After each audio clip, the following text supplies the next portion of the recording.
Bismillahirrahmanirrahim. Assalamualaikum warahmatullahi wabarakatuh.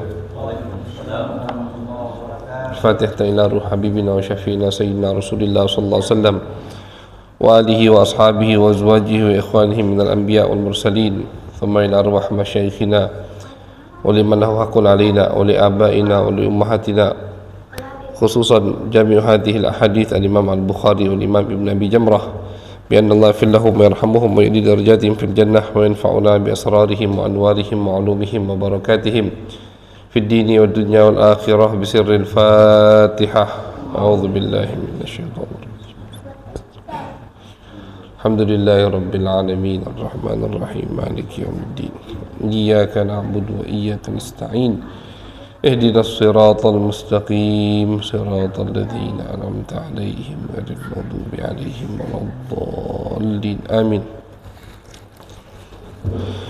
بسم الله الرحمن الرحيم. وبالسند المتصل إلى الإمام البخاري رحمه الله تعالى ونفعنا به وبعلومه وبعلوم مشايخنا وبعلوم سائر الصالحين في الدارين آمين. إلى أن قال: عن أبي هريرة رضي الله عنه أنه قيل: يا رسول الله، من أسعد الناس بشفاعتك يوم القيامة؟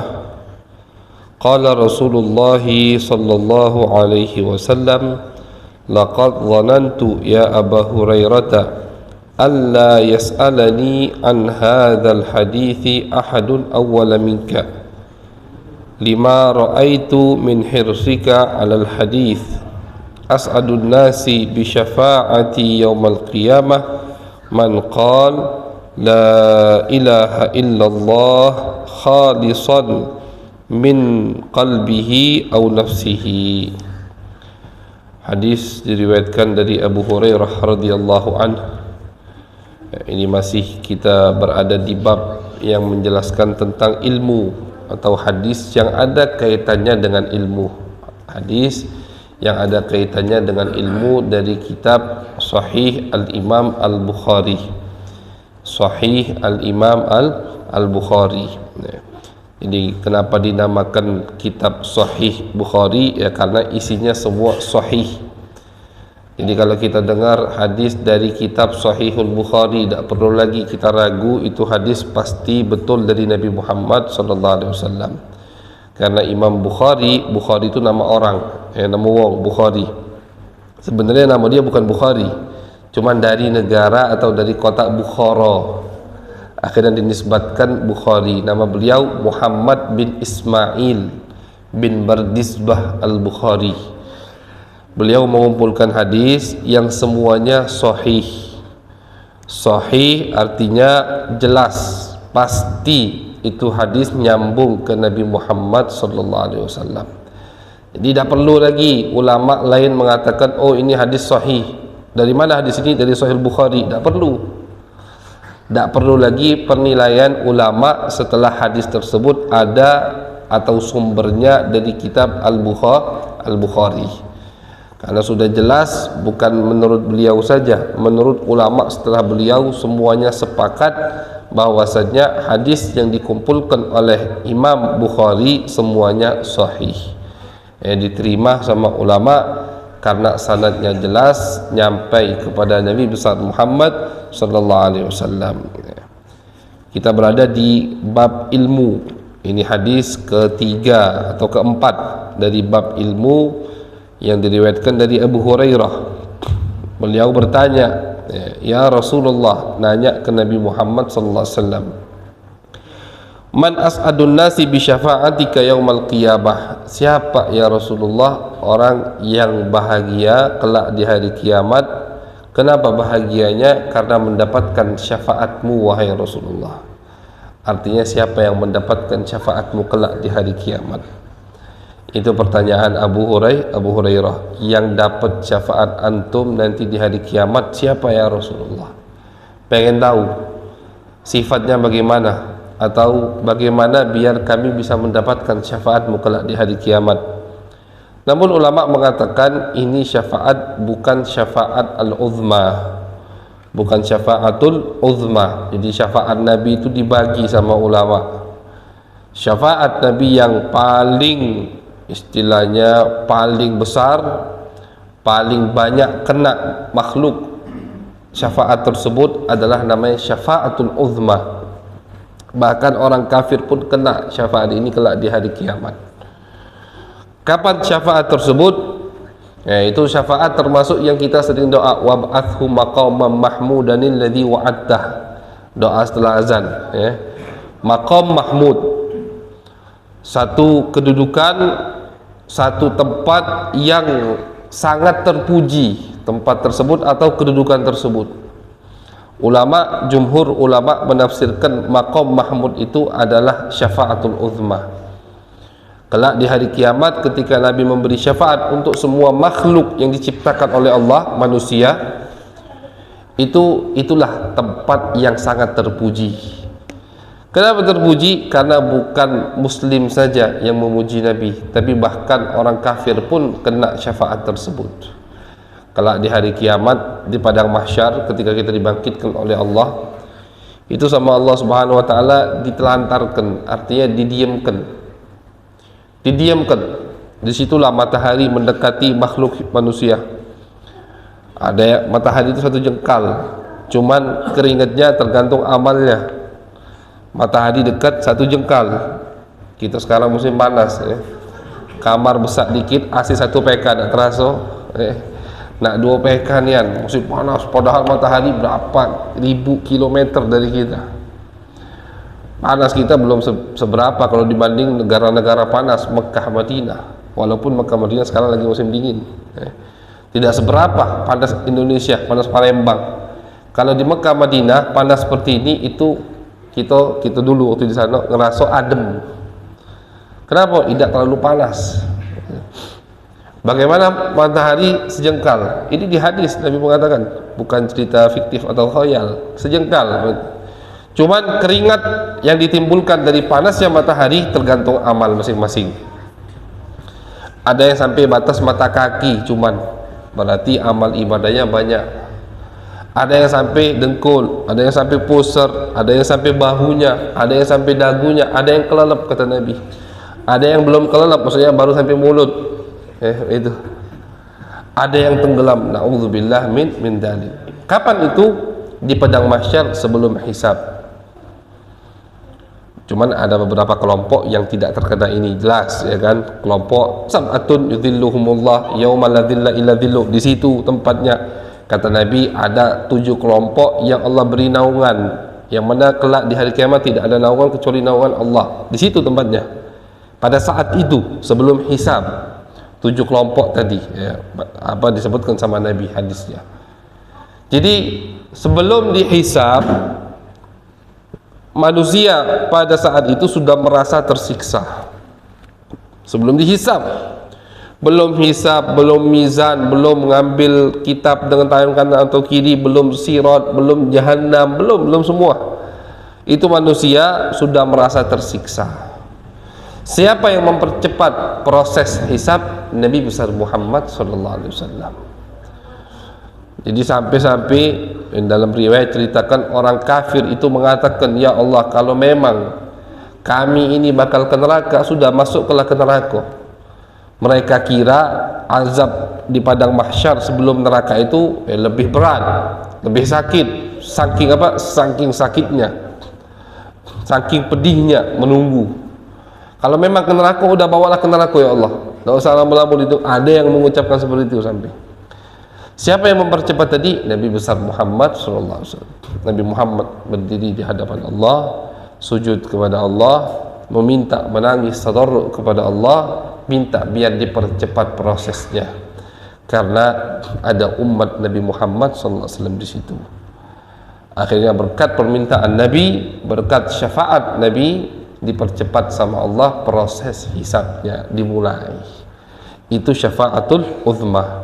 Semua dapat, dari Nabi Adam sampai nanti manusia paling terakhir di muka bumi ini, dapat namanya syafaatul uzma, syafaat Nabi besar Muhammad sallallahu alaihi wasallam. Tapi yang dimaksud oleh Abu Hurairah bukan itu. Yang dimaksud sama Abu Hurairah syafaat selain itu. Kalau itu semua dapat, Maksud Abu Hurairah, syafaat yang khusus ya Rasulullah, siapa yang dapat?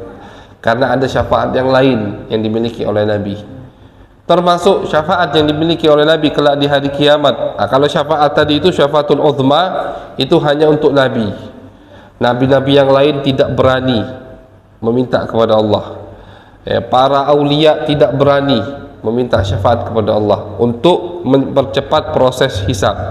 Hanya Nabi besar Muhammad SAW yang berani mempercepat proses hisab, khusus buat Nabi. Adapun selain itu tidak hanya khusus buat Nabi. Nabi-nabi yang lain bisa memberi syafaat, bahkan aulia, wurath, pewaris Nabi Muhammad juga bisa memberi syafaat. Apa itu?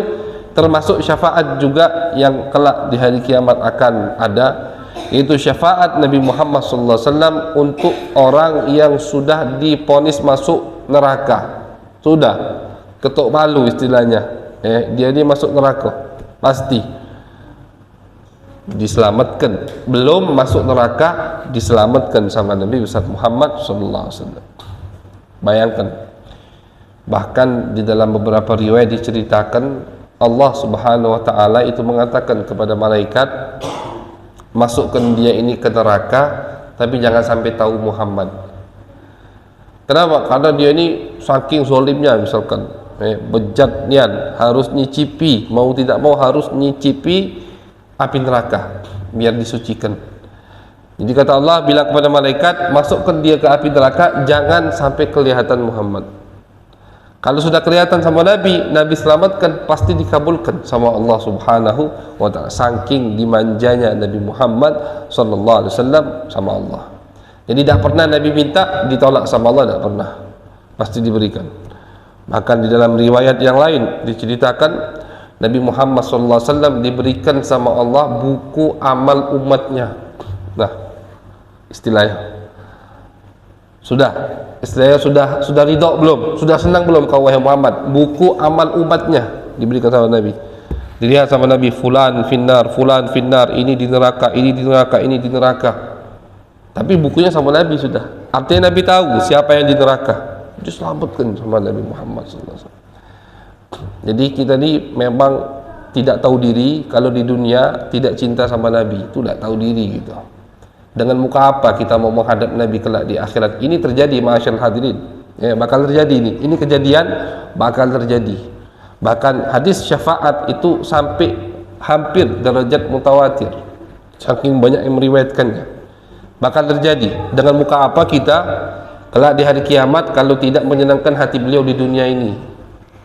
Makanya paling tidak ada satu modal atau satu perbuatan yang membuat kita pede nanti menghadap Nabi besar Muhammad SAW. Satu, tidak usah banyak-banyak. Istilahnya kita introspeksi diri kita sendiri. Aku dikasih modal apa sama Allah untuk menyenangkan hati Nabi. Misalkan pejabat yang punya nama di pemerintah, berarti dengan jabatannya bagaimana bisa menyenangkan hati Nabi. Pengajar, mudarris, muallim, ustadz dengan ilmunya. Pedagang, saudagar, banyak uangnya dengan uangnya. Tergantung modal masing-masing lah. Semua kita dikasih sama Allah Subhanahu Wa Taala. Tak punya semua, dengan pikiran, dengan pemikirannya. Dengan tenaga, tak punya pikiran, tak punya duit, tak punya jabatan. Dengan tenaganya. Dia menyenangkan hati Nabi Muhammad SAW. Soalnya bukan masalah neraka, surga, bukan. Masalah nanti ngadep kita pasti ketemu sama Nabi. Soalnya setiap umat Nabi Muhammad ketika ngambil air dari telaga Nabi, itu Nabi yang nuangkan. Jangan sampai ketika kita minta air muka kita tertunduk. Na'udzubillah min dzalik. Malu. Jangan sampai pas ini malu ngadep Nabi, jangan. Paling tidak berani senyum menghadap muka Nabi besar Muhammad SAW. Karena semua umat pasti menghadap Nabi Muhammad. Minta air telaga tadi, Al-Kautsar. Yang nyedoknya, yang nuangkanya itu langsung Nabi besar Muhammad sallallahu alaihi wasallam. Jadi sangat rugi sekali orang yang kalau habis umurnya di dunia ini tapi tidak menyenangkan hati Nabi Muhammad sama sekali. Sangat rugi sekali. Tadi bukan masalah surga neraka, tapi nanti bagaimana malunya menghadap Nabi. Sebagian ulama mengatakan, aku tak kepikiran sama yang bunuh Imam Husain. Imam Husain itu cucu Nabi. Ada kejadian Karbala, ya kan? Cucu Nabi, keluarga Nabi dibantai. 60 keluarga Nabi dibunuh, yang menghadapi ribuan, ratusan pasukan. Sayyidina Husain, cucu kecintaan Nabi, Husain minni wa ana min Husain, kata Nabi. Hadis sahih, Husain dari aku dari Husain. Tapi ada orang yang berani memenggal kepalanya, ada. Karena memang sudah tertulis sama Allah, dia ini syaqi, orang yang celaka. Sebagian ulama sejarah ketika mengomentari kejadian tersebut, ia tidak mengomentari neraka surga, tidak. Kata dia, aku tak habis pikir bagaimana orang ini kelak di hari kiamat menghadap Nabi. Itu yang ditakuti sama dia. Jadi bukan neraka, bukan surga, bukan urusannya. Bagaimana muka yang berani memenggal kepala Husain nanti menghadap Nabi, bagaimana? Bagaimana? Tak terbayangkan lagi. Kalau Nabi memalingkan mukanya dari kita, itu lebih pedih dari neraka. Dan Nabi manusia. Pernah Wahsy itu yang bunuh Sayyidina Hamzah, masuk Islam, dimaafkan sama Nabi, dimaafkan. Maafkan, semua dosanya dihapus. Islam itu menghapus dosa sebelumnya. Cuma kata Nabi, wahai Wahsy, kalau bisa jangan lihatkan mukamu di hadapanku. Kenapa? Karena kalau aku tiap lihat kau, aku ingat amiku, kata Nabi. Manusia, tabiat manusianya begitu. Jadi jangan sampai kita menghadap Nabi, kita tidak berani menatap muka Nabi besar Muhammad SAW kalau di hari kiamat. Jadi karena pasti jangan dengan baca Quranku, dengan sholatku yang rajin, dengan malam, dengan zikir yang banyak aku bisa nanti tidak perlu ngadep Nabi, itu tidak mustahil. Semua umat Nabi, siapapun itu, sebanyak apapun amal ibadahnya, kelak di hari kiamat pasti menghadap natap muka Nabi besar Muhammad sallallahu alaihi wasallam. Jadi mudah-mudahan kita diberikan taufik hidayah sama Allah untuk mencari satu amal ibadah yang bakal jadi modal buat kita, bukan yang wajib. Yang wajib semua sama, tapi selain dari yang wajib, buat modal kita senang, berani nanti menghadap muka Nabi besar Muhammad sallallahu alaihi wasallam. Jadi syafaat yang kedua yang dimiliki oleh Nabi, yaitu orang yang sudah divonis untuk masuk neraka diselamatkan sama Nabi. Sampai tadi bahkan kalau Allah ingin dia ini masuk neraka, jangan sampai ketahuan Nabi langsung diselamatkan. Kemudian yang ketiga, orang yang sudah di neraka. Jadi Nabi itu sibuk di akhirat tuh. Diriwayatkan di hadis syafaat juga, semua kata Nabi, para saudaraku dari Nabi duduk di singgasananya masing-masing, disiapkan sama Allah. Manabir min nur, singgasana tempat duduk dari cahaya, bagus. Cuman ada satu tempat paling bagus, paling beda sama yang lain, kosong, tidak ada isinya, tidak ada orangnya. Kursi siapa itu? Kursi Nabi besar Muhammad sallallahu alaihi wasallam. Sahabat Anas pernah bertanya, ya Rasulullah, nanti di akhirat di mana aku bisa ketemu engkau? Pintar nanya. Kan akhirat di padang mahsyar banyak umat kan, sibuk kalang kabut. Di riwayat lain Nabi mengatakan nanti semua dibangkitkan itu bugil, telanjang, tidak pakai kain.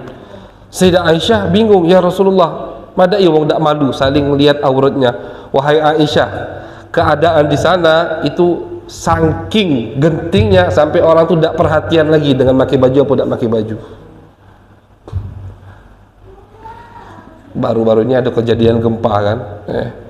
Kejadian gempa itu kalau terjadi, orang kadang dalam rumah metu tidak sadar lagi, tidak pakai apa-apa. Iya, itu baru gempa, belum gentingnya nanti haulul yaumul qiyamah. Jadi kata Nabi, wahai Aisyah, orang nanti di sana saking gentingnya tidak perhatian lagi dengan yang pakai baju, tidak pakai baju, katik malu lagi istilahnya, bukan urusan itu lagi udah di sana. Saking gentingnya di hari kiamat. Itu Sayyidina Anas pintar, nanya sama Rasulullah, di mana aku bisa ketemu kau nanti di hari kiamat ya Rasulullah? Kata Nabi, cari aku wahai Anas di mizan, tempat amal ibadah kita ditimbang oleh Allah. Cari aku di situ. Kalau tidak ketemu juga, cari aku di hisab, ketika orang dihisab sama Allah. Tidak ketemu juga, cari aku di sirat. Sirat itu terakhir sudah. Sirat itu jembatan lebih tajam dari pedang, lebih tipis dari satu rambut. Ya, satu rambut itu dibagi 7. Memang tidak terbayangkan kalau mau tak gitu. Lebih tajam dari pedang. Di bawahnya neraka jahanam, ujungnya surga. Jadi kalau selamat sudah terakhir itu istilahnya. Nabi itu disirat. Setiap umatnya lewat, ya Allah selamatkan dia, selamatkan dia. Setiap umatnya lewat, ya, selamat. Satu lagi lewat, ya Allah selamatkan dia. Doa terus sama Nabi Muhammad SAW. Nah, di 3 tempat ini kata Nabi, wahai Anas, kalau kau ingin mencari aku nanti di hari kiamat. Artinya Nabi tidak duduk santai seperti nabi-nabi yang lain. Nabi sibuk, keliling-keliling menyelamatkan umat Nabi besar Muhammad SAW. Bahkan sudah masuk neraka pun diselamatkan sama Nabi besar Muhammad SAW. Syafaat terakhir untuk Nabi adalah syafaat menaikkan derajat orang di surga. Itu syafaat terakhir. Jadi misalkan ada fulan masuk surga. Surga itu kan tingkatannya bawah. Tapi Nabi lihat, oh dia ini cinta sama aku, misalkan bersama aku di Firdaus, tingkat paling tinggi. Nah, itu termasuk syafaat Nabi besar Muhammad SAW. Jadi syafaat Nabi pun kena untuk orang yang sudah pasti masuk surga. Dengan apa? Dengan dinaikkan derajatnya di surga sana, ya, sehingga bisa bersama Nabi besar Muhammad SAW. Jadi Abu Hurairah ini nanya sama Nabi, ya Rasulullah, siapa yang dapat syafaatmu yang mulia tersebut nanti di hari kiamat? Bukan syafaat tadi, tapi bukan syafaat yang pertama, syafaatul uzma. Karena syafaatul uzma semua dapat, yang mempercepat proses hisab tadi, ya, hatta orang kafir pun dapat syafaat tersebut. Tapi yang dimaksud oleh Abu Hurairah syafaat yang lain selain syafaat yang pertama tadi. Dijawab sama Nabi, qala Rasulullah sallallahu alaihi wasallam, laqad dhanantu ya Abu Hurairah alla yas'alani an hadzal hadithi ahadun awwala minka. Wahai Abu Hurairah, tidak ada yang pernah menanyakanku tentang hadis ini kecuali kamu. Ya, ini kata ulama Hiris itu semangatnya Abu Hurairah untuk mendengarkan hadis Nabi. Jadi kalau Nabi tidak nasihat, tidak ceramah, karena Nabi itu tidak setiap saat duduk nasihat, tidak. Ya, Nabi itu bukan setiap duduk nasihat terus, tidak. Akhirnya bosan loh. Nabi itu kata Abdullah bin Mas'ud, yatakhawwaluna bil mau'izati makhafatas sa'amah. Karena Nabi yatakhawwaluna, Nabi itu nasihat kami seminggu sekali, seminggu 2 kali. Kalau di khutbah Jumat pasti isinya nasihat.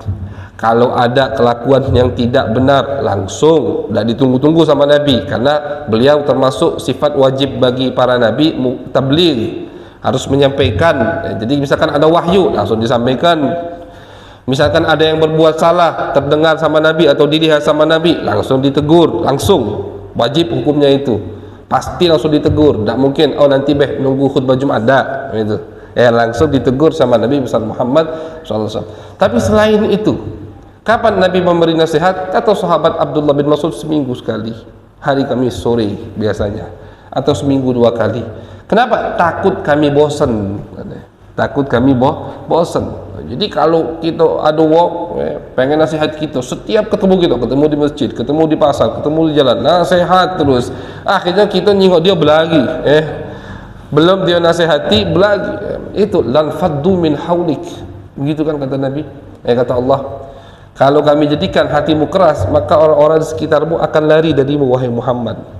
Jadi sebelum kita menasihati orang, kita harus bikin dulu orang itu suka dengan kita, suka dengan kita, mau. Jadi Nabi luar biasa memang. Nabi itu kalau lagi berbicara dengan orang bisnis, seperti beliau itu ahli bisnis.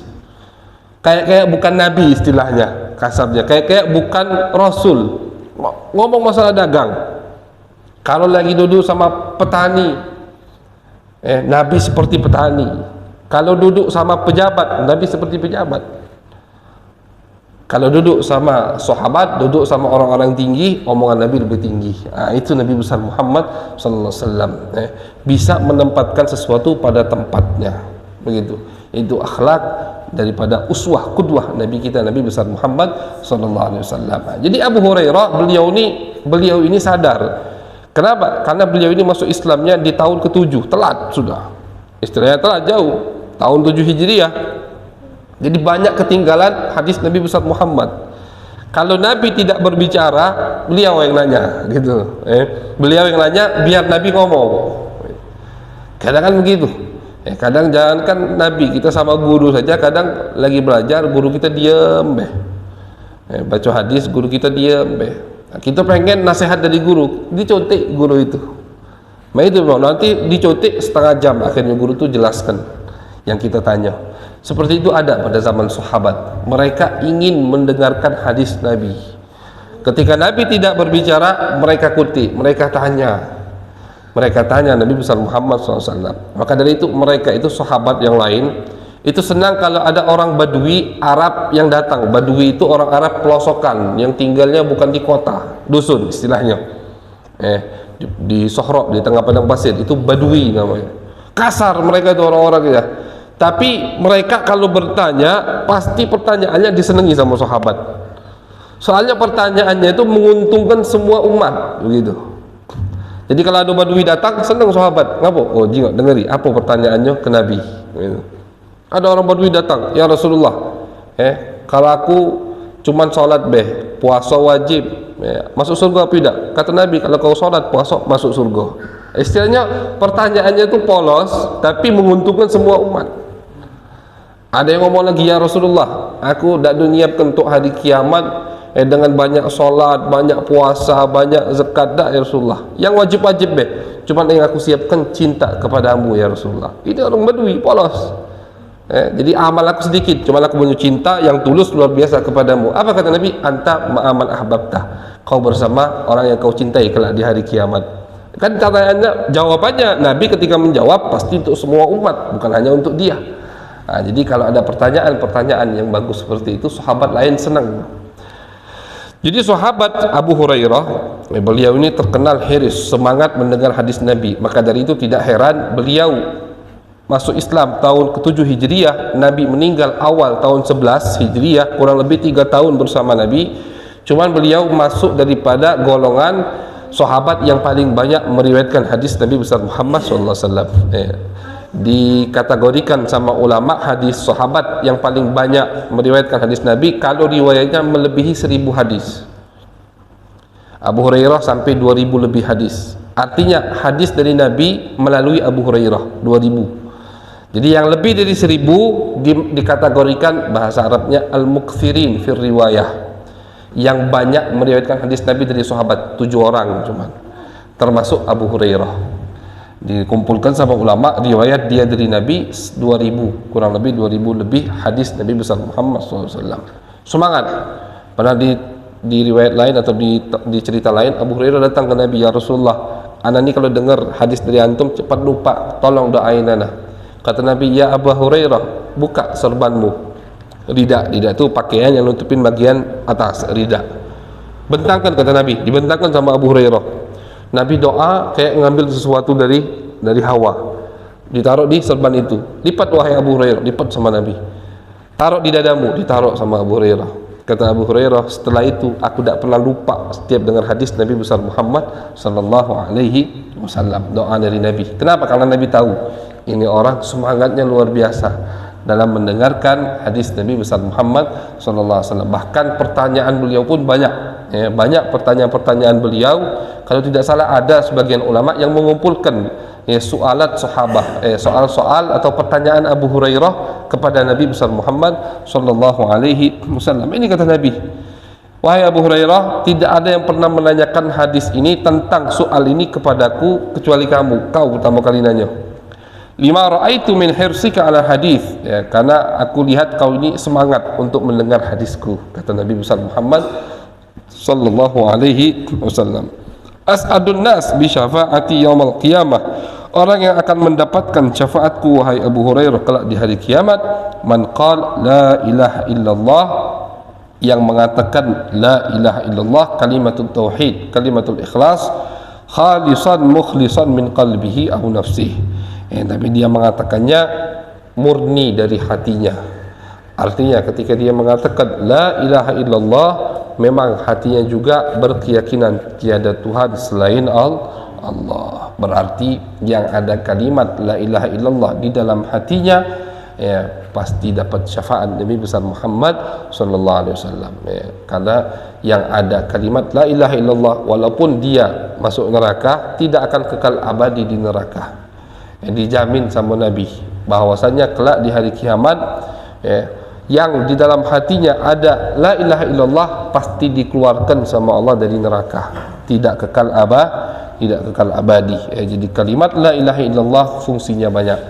Kalimat la ilaha illallah menyelamatkan, ya, kita dari kekal abadi di api neraka, ya. Kalimat la ilaha illallah menyelamatkan kita kelak di hari kiamat dari banyak siksaan dari Allah subhanahu wa ta'ala. Orang yang sudah mengucapkan kalimat la ilaha illallah tak boleh diganggu lagi. Faqad usima minni dima'ahum wa amwalahum, kata Nabi. Ya, ketika ada orang misalkan kafir, dia habis mengucapkan la ilaha illallah Muhammad Rasulullah, sudah tak boleh kita ganggu lagi. Tak boleh kalau hukum dulu, ya, maksudnya di negara Islam tak boleh diganggu. Kenapa? Dia muslim seperti kita, karena mengucapkan la ilaha illallah. Kata Nabi, darahnya haram, tak boleh ditumpahkan. Ini hadis penting juga didengar sama pemikiran orang-orang yang otaknya itu kemasukan pemikiran sesat. Jihad, tapi jihadnya di tempat muslim, itu kan tak tahu itu cak mana pemikirannya itu. Itu sudah ditutupi oleh hawa nafsu. Otaknya itu ditutupi hawa nafsu, disetir sama setan. Itu jadi jihad yang dibantai orang-orang yang mengucapkan kalimat la ilaha illallah. Istilahnya jihad di masjid jihad. Buat apa? Masjid jihad, di masjid jihad. Ngebom bunuh diri di masjid, bangga lagi habis itu. Oh, itu luar biasa. Usamah bin Zaid, sahabat Nabi, suatu hari dikirim sama Nabi ke satu peperangan. Usamah dan temannya dari Madinah menghadapi satu orang kafir. Adu pedang sampai pedang orang kafir ini terjatuh. Tak bisa ngelawan lagi. Pedang Usamah di sini dia. Sudah. Langsung dia mengucapkan kalimat la ilaha illallah Muhammad Rasulullah. Teman Usamah yang dari Madinah tadi melepas pedangnya, langsung jauhi pedangnya. Oh, udah, dia mengucapkan la ilaha. Usamah tetap ditebas. Karena menurut Usamah, dia mengucapkan la ilaha illallah pas pedangnya nyampak. Pedangnya masih di tangan, masih ingin bunuh Usamah, masih kafir. Tapi sudah terpojok, pedangnya dijatuhkan, mengucapkan la ilaha illallah. Menurut Usamah ini bohong, munafik begitu, cuma pengen selamat, ditebas sama Usamah. Pulang ke Madinah, cerita ini sampai ke Nabi Muhammad SAW. Itu Usamah dimarahi sama Nabi Muhammad. Wahai Usamah, kaifa idza hajatka kalimat la ilaha illallah yaumil qiyamah, atau kama qala. Bagaimana kelak di hari kiamat kalau la ilaha illallah menghujatmu? Jadi dicengkeng Usamah sama Nabi, bagaimana kelak kalau di hari kiamat kalimat la ilaha illallah menghujatmu? Kenapa? Dia sudah mengucapkan la ilaha illallah. Tak boleh dibunuh, seharusnya begitu. Darahnya itu udah terjaga, hartanya, dirinya, semua tak boleh diganggu. Bagaimana kelak di hari kiamat la ilaha illallah yang diucapkan sama orang tadi menghujatmu, wahai Usamah? Usamah nangis-nangis minta maaf sama Rasulullah. Kata Usamah, oi, coba be aku belum lahir waktu itu. Jadi bukan coba beda pergi perang, bukan. Saking takutnya dengan marah Nabi, laitani lam ulad. Coba aja aku belum dilahirkan pada saat itu. Nyesal Usamah. Ya Rasulullah. Usamah nyebutkan juga alasannya. Innama qal, dia itu mengatakan muta'awwidzan, cuman biar tidak dipenggal. Apa kata Nabi? Asyaqaqta an qalbi. Apakah kau bisa belah dadanya sehingga tahu itu jujur atau tidak, khalis atau tidak, murni atau tidak dia mengucapkan la ilaha illallah karena Allah, apa karena takut pedangmu? Kau tahu? Tak tahu. Kata Nabi, innama nahkumu bidzawahir wa naqilul batin 'ala Allah. Kata Nabi, yang kita hukumi, yang kita jadikan patokan itu yang zahir-zahir. Ketika lidahnya, mulutnya sudah mengucapkan la ilaha illallah Muhammad Rasulullah, sudah kita anggap muslim. Masalah batin, masalah isi hati bukan urusan kau, istilahnya bukan urusan kita, itu urusan Allah subhanahu wa ta'ala. Jadi Usama dimarahi sama Nabi sampai dia ngerasa coba belum dilahirkan. Saking padahal ini apa? Ini kalau kita lihat ya 70% memang dia mengatakan la ilaha illallah biar tidak dibunuh kan. Sudah di ujung pedang mengucapkan la ilaha illallah. Sebelumnya memerangi Nabi. Cuma tetap kata Nabi, yang kita hukumi zahir. Dalam Islam orang yang sudah syahadat itu muslim. Urusan iman itu urusan hati. Yang tahu hati cuman pemilik hati, yaitu Allah Subhanahu wa ta'ala. Nabi itu kadang bukan kadang, munafik di Madinah itu semua tahu Nabi. Namanya satu persatu tahu. Oh dia munafik, dia munafik. Artinya hatinya kafir, cuman mulut yang Islam, yang iman, yang mengucapkan syahadat mulut. Hatinya kafir, 100% kafir. Hatinya kalau di rumah dah sholat, kalau depan Nabi sholat. Kalau Nabi perang banyak alasan mulai, sakitlah bini, sakitlah ini macam-macam alasan. Kalau Nabi ngajak keluar perang, tidak pernah melok perang sama Nabi, munafik. Kalau ada makan, mereka jadi mata-mata untuk musuh Nabi dalam kota Madinah. Itu Nabi tahu semua, satu persatu Nabi tahu. Banyak jumlah yang munafik, ratusan, bahkan sampai 1000 di dalam beberapa riwayat. Tahu. Tapi apakah Nabi pernah, ayo penggal semua kepala munafik? Tidak. Kenapa? Karena Nabi yahkum bidzawahir. Nabi menghukumi secara zahir. Coba bayangkan kalau Nabi memenggal kepala munafik pada saat itu, oh tambah kelompok sesat tambah banyak lagi sekarang yang menghalalkan darah umat muslim. Oh hatinya munafik gitu. Yang Nabi sudah begitu ihtiyat, begitu jaga-jaga saja, masih ada kelompok seperti itu. Bayangkan Abdullah bin Ubay bin Salul itu, jangankan Nabi, semua sahabat tahu itu pencong yang munafik. Tapi tidak. Kenapa? Karena dia mengucapkan 2 kalimat syahadat. Kita menghukumi zahir, yang batin urusan Allah Subhanahu wa ta'ala. Itu metode, itu ajaran Nabi besar Muhammad SAW. Jadi lihat, kalau ada orang yang menggunakan kalimat jihad, lihat di mana dia berjihad.